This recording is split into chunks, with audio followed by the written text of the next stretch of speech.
Trump threatened Jasmine Crockett. But what happened next wasn't a headline, it was a reckoning. The moment those words left his mouth, the room didn't just shift, it cracked. You could feel it in the air, like the oxygen got pulled out. His voice carried the weight of power, but hers carried something heavier: history. Generations of voices that were told to sit down, told to watch their tone, told to be grateful for less. But not tonight. Tonight, he had crossed a line he didn't even see. And Jasmine, she had been waiting. Not for applause, not for cameras. For this exact kind of moment, when arrogance oversteps and underestimates. She didn't flinch. She didn't blink. She looked at him the way a storm looks at a man with an umbrella, calm, knowing, inevitable. His threat wasn't a surprise. It was predictable, lazy, almost weak. And that's why it backfired so violently. Because what Trump thought was a warning shot became her fuel. He tried to scare her into silence, but all he did was hand her the microphone. And once she spoke, the ground beneath them shifted. Not just in that room, not just on TV, across living rooms, classrooms, courtrooms, church halls, where people who had been silenced felt her words like a door finally swinging open. It wasn't politics anymore. It was personal. It was real. And it was far too late for him to take it back. It started, like it always does with Trump, loud, messy, and dangerous. The man doesn't speak to debate. He speaks to dominate. During a high-stakes town hall, under the blinding studio lights, where every sentence is ammunition and every silence is weakness, Trump locked eyes on Jasmine Crockett. He didn't ease into it. He lunged not physically, but verbally, the way men in power have done for centuries when confronted by a woman they can't control. The crowd didn't know whether to cheer or hold their breath. The room tensed like a rubber band stretched to its limit, the kind of tension that lives right before something snaps. Every camera was pointed, every microphone was hot, and every network was waiting for blood. Trump's voice, dripping with mockery, cut through the charged silence like a blade. He wasn't just addressing policy. He wasn't talking substance. He was aiming to humiliate, to shrink her, to make her small beneath the weight of his words. And yet, sitting there, Jasmine didn't shrink. She didn't even blink. She let him talk, let the noise bounce off her like rain off stone, because she knew something he didn't. She wasn't here for his game. She had come armed with something louder than his volume, the truth. And truth, when it finally speaks, doesn't yell, it pierces. The audience didn't clap, didn't boo, they froze, because they could sense it too. Something bigger than politics was about to unfold. And Trump, in that moment, had no idea that his attack would become the very fuse that lit the fire he couldn't control. "You keep running your mouth," Trump said, his voice dripping with mockery, the kind of mockery designed to cut deeper than the words themselves. "Careful, Congresswoman. Maybe you'll be the next one locked up." The room shifted, not in noise and energy. It was that electric moment when everyone realizes the line has been crossed, but no one wants to say it first. The audience wasn't just watching a political jab anymore. They were witnessing a threat, dressed up as a joke, laced with menace. The kind of line that powerful men throw out when they want to test the room, to see how far they can push without consequence. Trump sat back, smirking like a man who believed he owned the room, like a man who thought one sentence could reduce her to silence. But that was his fatal miscalculation. He didn't understand the steel beneath her calm. He didn't see the years she spent fighting uphill, the nights spent defending the powerless in courtrooms where the stakes were people's lives, not just polling numbers. Trump mistook her composure for softness. What he didn't see was that every threat, every insult, every loaded word didn't weaken her, it sharpened her. Around them, you could feel the air thicken, like history itself was pressing into the room, waiting for her response. Even the cameras seemed to lean forward, hungry for what would come next. This wasn't just a town hall anymore. It was something else now, something far bigger than either of them. For a second, the crowd froze. It was that sharp, suffocating pause when time feels heavy, like everyone's breath got caught in their throat at once. Some laughed, nervous, uneasy laughs. The kind people force out when they don't know if they're supposed to cheer or brace for impact. Some gasped, eyes wide, mouths slightly open, realizing the weight of what had just been said. And others, the ones who understood the game better, looked away entirely, avoiding eye contact like cowards afraid to be caught reacting. But through all of it, Jasmine didn't blink. She didn't shift in her seat, didn't flinch, didn't let a single crack show on her face. Instead, she sat up straighter, like steel being forged right there under the bright, hot lights. Her back stiffened, her chin lifted, and her eyes cold, focused, unwavering, locked directly onto Trump like a scope. She wasn't there to play his game. Not tonight. Not ever. Her hands rested steady on the desk, not clenched, not trembling, just waiting. Waiting like someone who's been here before. Like someone who's had people try to intimidate her since long before cameras were rolling. The crowd didn't realize it yet, but they were no longer watching a confrontation, they were watching a shift. A quiet, undeniable shift in power. And Jasmine Crockett was holding it. He thought she would flinch. He thought he could rattle her like so many before. That with one sharp jab, one public threat wrapped in a smirk, she'd shrink.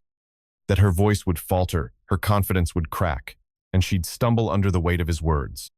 That she would second-guess herself, careful not to cross the invisible line so many women, especially black women, are expected to tiptoe around. But he miscalculated. Badly. Instead of silencing her, he handed her something far more dangerous, the spotlight. The second those words left his mouth, the entire room shifted. The lights burned hotter. The cameras zoomed closer. The millions watching weren't leaning toward him anymore, they were leaning toward her. Toward the woman who didn't flinch, who didn't blink, who let his threat hang in the air like smoke, then calmly breathed right through it. In trying to corner her, he gave her the stage. In trying to diminish her, he elevated her. And in that moment, whether Trump knew it or not, Jasmine Crockett stopped being just another politician on that stage. She became the center of the storm, the one every headline would carry, the one every household would soon be talking about. And she hadn't even spoken yet. She didn't shout. She didn't throw his energy back at him. She didn't stoop to the level where chaos wins. Instead, she leaned forward, closing the space between them not with volume, but with presence. Her voice was steady, smooth like steel wrapped in silk, slicing sharper because it never needed to be loud. The words fell from her lips with terrifying precision. "You're threatening to jail a sitting member of Congress on live television for doing my job? For holding you accountable?" She paused just long enough for the weight to land. You could feel the temperature in the room drop. "That's not leadership," she continued, her gaze locked on his. "That's fear trying to disguise itself as power." There was no anger in her tone, but there was no mercy either. Just truth, cold and cutting, exposed under the glare of the cameras. His smirk twitched. His fingers shifted. For the first time, the audience wasn't looking at the man who tried to dominate the stage, they were watching the woman who just took it from him without even raising her voice. The room shifted. You could feel it ripple, like a silent wave crashing through every row. It wasn't the kind of shift that comes from shouting or applause. It was heavier than that, a weight that pressed on everyone's chest at once. The air grew dense, the kind of dense where people hold their breath without even knowing. Phones lowered. Side conversations died mid-whisper. Even the cameras seemed to zoom in tighter, as if drawn to the force sitting calmly at that table. Her words weren't loud, but they didn't need to be. They carried something louder than volume conviction. Truth. The kind of truth that doesn't shout to be heard, but demands to be felt. And everyone felt it. In that instant, the power in the room didn't belong to Trump anymore. It belonged to her. She didn't make it about herself. She made it bigger about every woman who's ever been told to lower her voice, to keep the peace. About every black woman who's been labeled angry for simply refusing to be invisible. About every mother who's had to swallow her pride in boardrooms, courtrooms, classrooms, and hearings just to be heard without being dismissed. About every public servant who's been quietly warned, behind closed doors, to stay in line or face the quiet kind of punishment that doesn't make headlines: stalled careers, doors closed, opportunities that vanish. She carried all of them in that moment. Her voice wasn't just her own, it was the sound of every silent story, standing up all at once. Then she turned, not to Trump, but to the millions watching beyond the cameras. Her eyes cut through the lens like she was speaking directly to every living room, every kitchen, every phone screen where people sat holding their breath. "You don't get to weaponize fear to silence dissent," she said, voice steady but heavy with fire beneath it. "Not today. Not with me, and not with the people who put me here." Her words landed like a stone dropped in still water ripples spreading far beyond that room. She wasn't just standing up for herself. She was drawing a line in front of every voter who'd ever wondered if their voice mattered. She was staring down every bully who ever used their platform to intimidate, to threaten, to erase. And with that one declaration, she flipped the balance of power not by shouting but by refusing to shrink. And that's when the internet caught fire. The moment she finished, clips exploded across every platform like sparks on dry grass. TikTok lit up with reaction videos, young women, activists, and even first-time voters filming themselves with wide eyes, whispering, "She said it." Twitter turned into a battlefield of hashtags, the most viral one, pulsing like a heartbeat. Crockett won't back down. On Instagram, people weren't just sharing the clip, they were stitching their own stories onto hers, posting about the times they were told to sit down, to shut up, to be grateful, and stay small. News outlets tried to keep up, but they couldn't control the narrative because this wasn't just a trending moment, it was a release valve for a pressure that had been building for years. People weren't just watching, they were remembering, relating, rising. The more Trump's team tried to spin it, the faster the clip spread. Because this time, the people weren't interested in excuses. They saw the threat, and they saw the woman who didn't flinch. Within minutes, clips of her reply were everywhere. The internet didn't wait for the morning news cycle, it detonated. TikTok was a flood of duets. Young women nodding, fists clenched, some wiping away tears. Others standing in their bedrooms, whispering her words back like a vow. Instagram reels cut together her calm stare, Trump's threat, and the thunder of her response set to pulsing beats that made the whole moment feel like history in real time. Hashtags like Crockett clapback, She spoke Fruz, and Unshaken Unbroken climbed to the top globally, not just trending, dominating. On Twitter, it wasn't just commentary, it was a movement. Activists, celebrities, educators, and even quiet, everyday people who never posted about politics started retweeting the clip, adding their own stories. This is for every time we stayed silent. This is for every time they told us to sit down. Twitter didn't just react, it mobilized. Petitions launched, donations flooded in, op-eds were written within hours. For once, the algorithm wasn't feeding outrage, it was feeding solidarity. And in that tidal wave of support, one thing became clear. This wasn't about a town hall anymore. This was about something far bigger. But behind the screens, Trump's team scrambled. The panic wasn't public, not yet, but inside war rooms and private group chats, the mood shifted fast. Damage control kicked in. They rushed out weak, hollow statements about free speech and liberal hysteria. Press releases dripping with carefully crafted language flooded inboxes. The president was simply engaging in rhetorical banter. The left is once again weaponizing words to play the victim. On Fox News, friendly anchors spun it as a misunderstood joke, insisting anyone offended was just too sensitive to handle Trump's humor. But even as they said it, their voices lacked the usual bite. The clips didn't lie. The words were crystal clear. Maybe you'll be the next one locked up. No amount of spin could soften that. The statement wasn't landing like they hoped. Instead of diffusing the fire, it only fanned it. Late-night hosts played the clip on repeat, shaking their heads, mocking the desperate backpedaling. Even conservative circles, usually quick to circle the wagons, had cracks showing. Some aides whispered behind closed doors, frustrated that Trump had gone too far this time, given the country a clear, simple soundbite that couldn't be buried.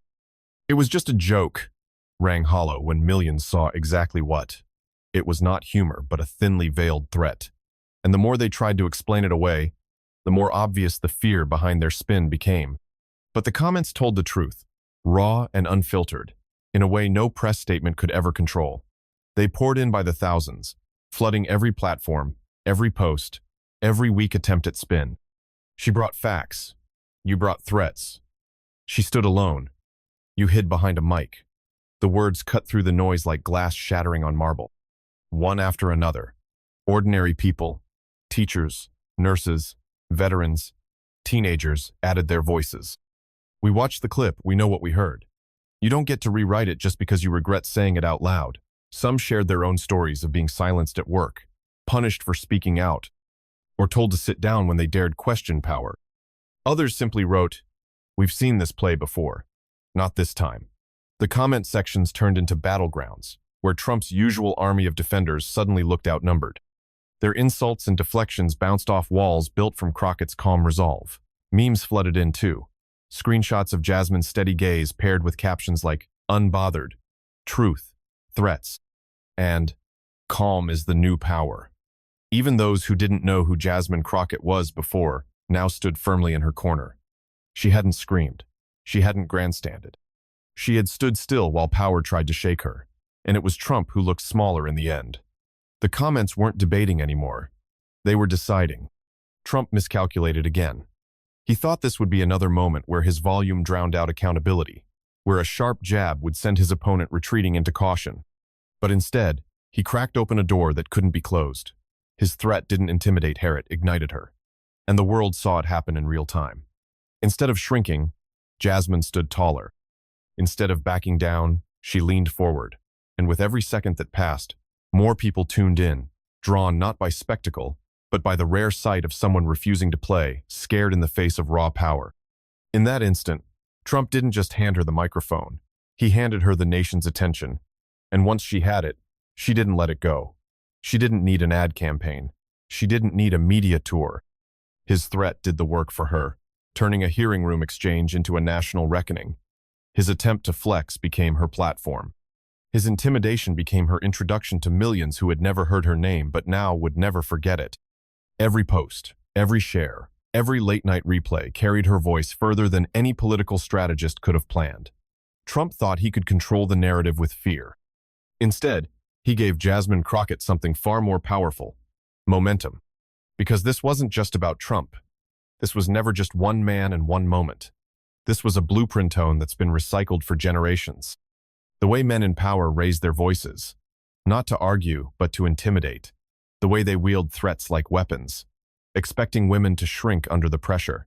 And not just any women, black women most of all. Women who walk into rooms already carrying centuries of labels. Too loud, too emotional, too angry, too much. They're told to be gracious while being dismissed, to stay respectful while being disrespected, to swallow their words so others don't feel uncomfortable.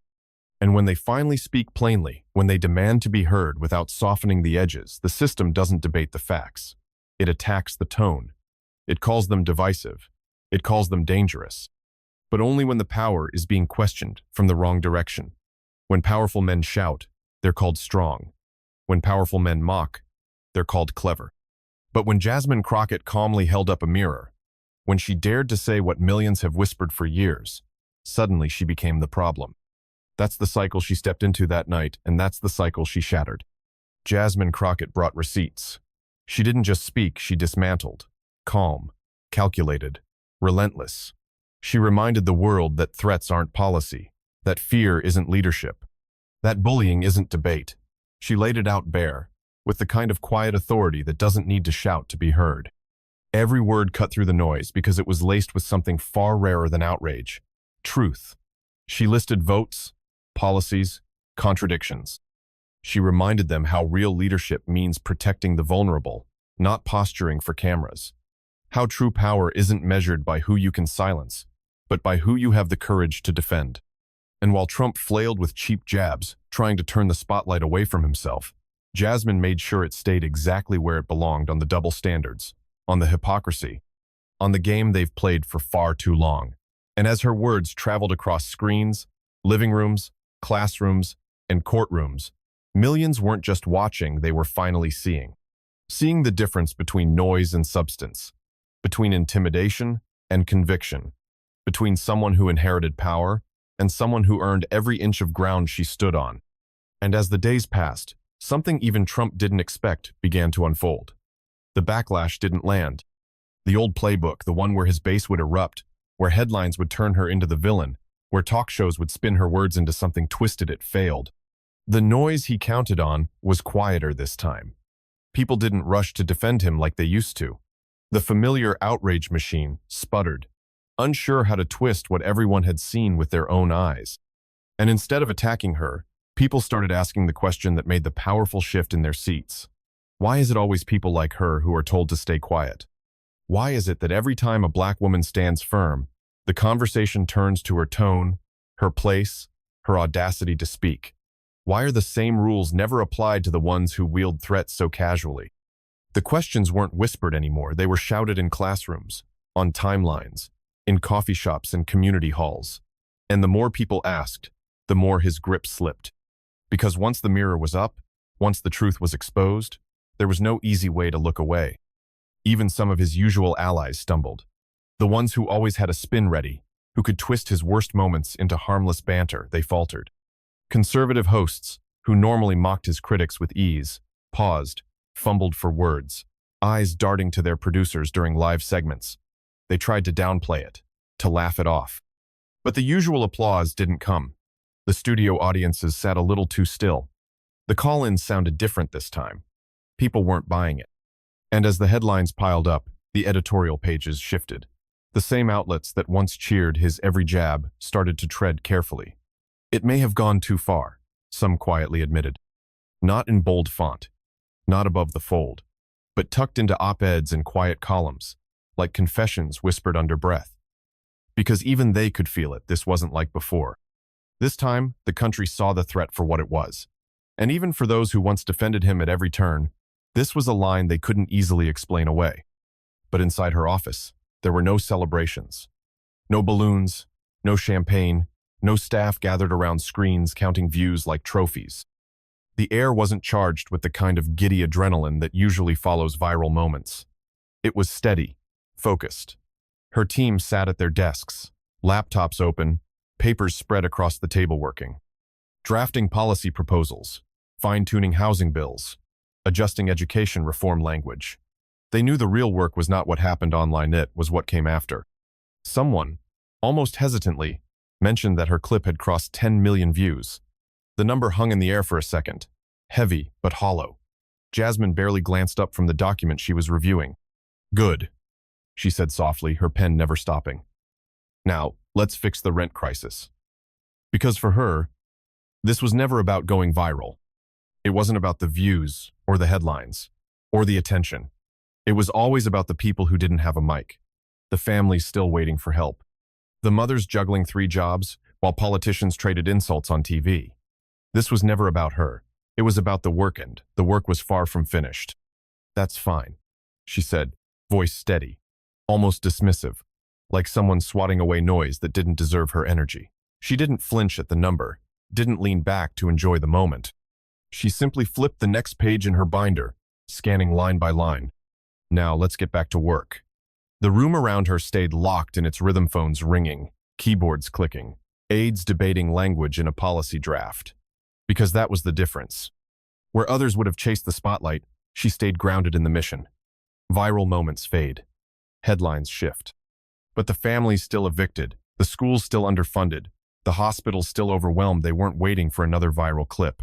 They were waiting for someone to stay in the fight long after the cameras moved on. And that's exactly what Jasmine Crockett planned to do. Because that's who she is. Not a viral moment, a mission. Not a headline flashing across screens for a few days before the world moves on. Not a trending hashtag that fades once the algorithm picks its next target. She's the one who stays when the noise dies down. The one who still shows up when the crowds thin out. For her, this was never about the viral clip, never about the applause or the praise. It was about the single mother trying to hold her family together while navigating broken systems. About the young kid in a rundown school wondering if anyone in power even knows his name. About the seniors forced to choose between medicine and rent. The cameras caught a moment, but they missed the years of work that built it. This isn't performance. It's personal. It's the long fight, the exhausting one most people don't see. And while the world obsessed over the clip count, Jasmine Crockett was already 10 steps deeper into the work, because real change doesn't live on screens. It lives in the spaces where power pretends not to look. And that's why the threat backfired so brutally. Not because she screamed louder, but because she stood taller. Because in that moment, she didn't just defend herself, she lit a signal fire for millions who had spent years swallowing their voices. She stood there, steady, while the storm tried to swallow her, and by doing so, she exposed how fragile the bully's power really is. You could see it in the faces of young women watching from living rooms and college dorms, seeing someone who looked like them refuse to flinch.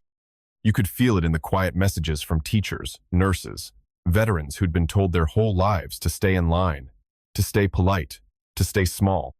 She showed them that dignity can be louder than rage, that calm can carry more weight than chaos. That truth delivered without trembling cuts deeper than any scream ever could. Trump wanted a fight. What he got was a reckoning. A woman who didn't play his game, but rewrote the rules in real time. She didn't just refuse to sit down. She reminded everyone watching that they never had to in the first place. She didn't flinch. She didn't fold. She didn't play his game, because that's where most people get trapped in the noise, in the shouting match, in the endless spin of insult and counter-insult. But Jasmine Crockett knew better. She knew the power wasn't in matching his volume, but in starving him of the attention he feeds on. While Trump tried to bait her into a spectacle, she stood unshaken, letting the weight of her silence expose his desperation. Every second she stayed calm, the more his words shrank in the air. Every breath she took without rising to his level made his mockery look smaller, weaker, more hollow. She held her ground not just for herself, but for every person who's ever had to bite their tongue while someone more powerful tried to shout them down. And in that calm resistance, she flipped the entire stage upside down, not by fighting louder, but by refusing to sink to the gutter he built. She left him swinging at shadows while she stood in the light.